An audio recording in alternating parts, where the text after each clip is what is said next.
Another one to look at as well is, the low number that you're going to see with the Ravens and Steelers. Earlier in the season when they played last year, those games went over. The line is 36. We're going to go ahead and say over again. When we differ from Vegas by 3 points, we say the line should be 39. Last year, that also fit within our 60% trend. And additionally, when an over-under last year was 37.5 points or below, Accuscore successfully picked the winner 75% of the time. So we're going to say over on a nice trend play with the Steelers and the Ravens. Scott Kellen, what do you have to say about this total, if anything? Yeah, not a lot of opinion on either one. But my numbers do agree with the over. Pittsburgh Baltimore game, I've got that pegged at 40 points. Okay, Robert Fringo, you have any opinion? Peter, go ahead. I just want to really jump into that. Don't mistake the Ravens and the Steelers series in September for the one that you see in January during the playoffs. The one in January in the playoffs can't be the wide open game that you're going to see in September. There's just too much at stake. The weather is different. It's at night. It's a lot colder.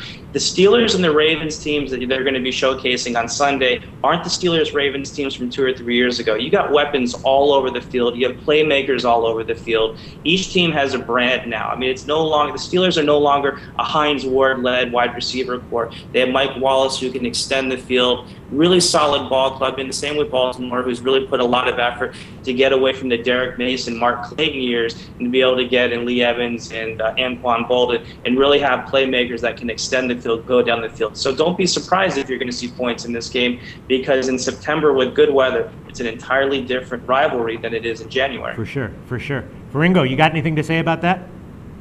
No, I agree to a certain extent. What's interesting about that is that actually last year, the 2 games played in the regular season both went under, and they saw only 23 and 31 points. And it was actually the game in the playoffs that saw the most points. I think they combined to score 55 points in that game, and that was the one over. However, I do think that there is some value on this over.